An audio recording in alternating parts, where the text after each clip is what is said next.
homies. I'm on a Ducati Scrambler, the classic 2016. Absolutely stunning bike.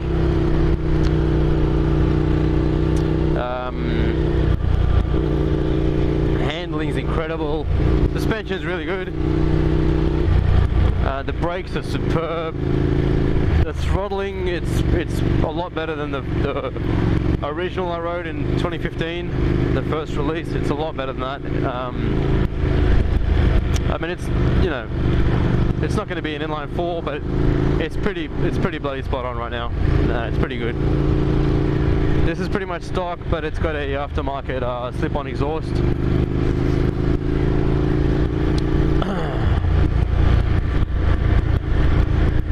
Yeah, really well built bike. Makes about 75 ponies. The engine's about 803. It's an old monster engine, but it works beautifully. It's air cooled.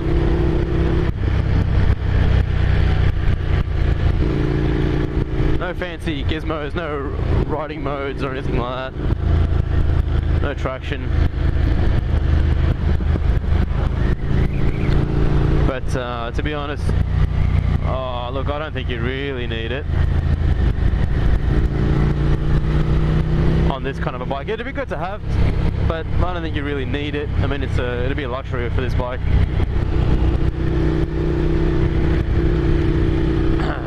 Across at the price point, it's pretty good value as it is. I think you put riding modes on it, you'd be adding a few K onto it. It does have ABS as standard, which is great. It's bloody 2017. I think every single bike should have ABS or an option for ABS. I don't think, you know, it's a necessity really. It's no matter how good of a rider you are.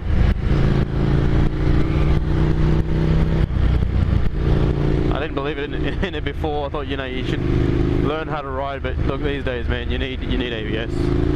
It's not about you, it's about everyone else that's on the road. That can potentially cause injuries. So it's got ABS as standard, and the brakes are incredible. I think they're 2-pot. Oh, that side.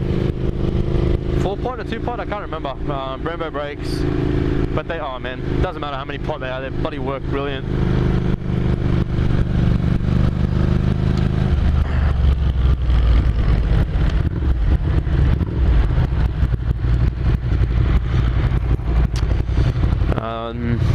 What else? Like the range is about 180 before the light comes on. 180 kilometers per tank. Of sort of urban riding.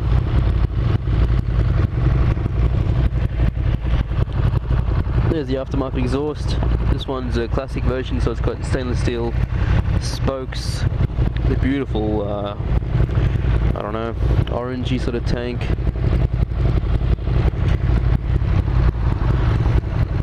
It's really my style. There's not many modern bikes that I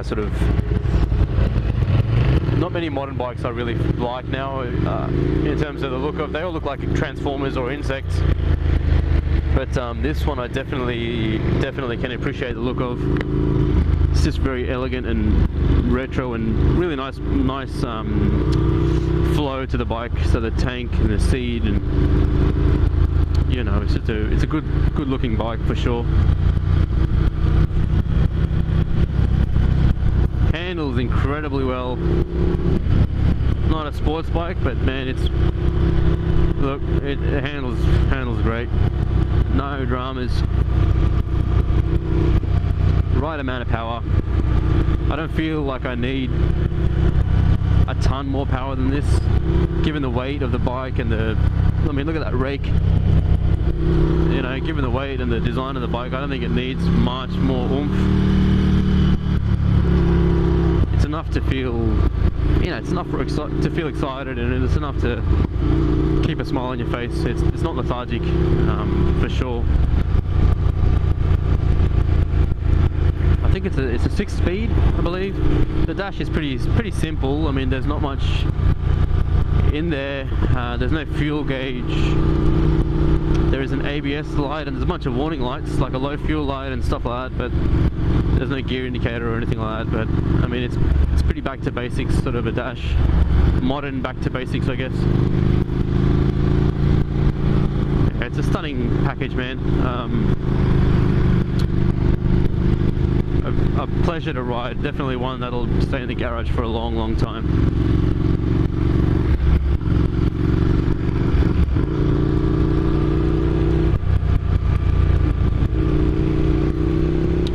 It's sort of a master of all trades, really. You know, I reckon you can commute on this very easily. The handlebars are a bit wide, so in tight spots you probably struggle, but in terms of flickability and all that kind of stuff, it's really good. And just the weight of the bike, I mean, it's weightless, really.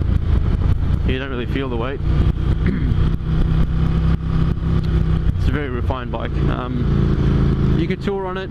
There's a bunch of accessories you can get for it, so that's one of the advantages of the Scrambler, is that there's a massive following, and then there's so much aftermarket parts you can get.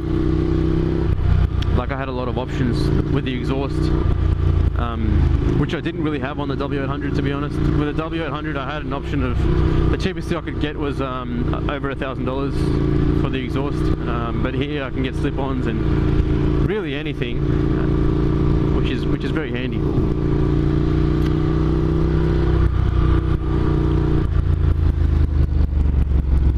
It's definitely a great bike for anyone, really, for just coming off your L's, or if you're experienced and you just want something in the shed, or if you do track days all the time,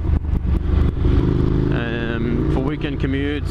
Man, this is an all-round package, just the way bikes were made originally. You know, I mean, nowadays you've got millions of everything. You've got, you know, sport, super sport, hyper sport, and there's all these different types of categories for bikes. And before it was really just a motorcycle when it first kicked off, and then I guess it became into like cruiser, or I don't know what you call a sports bike, which would be a naked bike now in today's terms. But those bikes were made to do everything.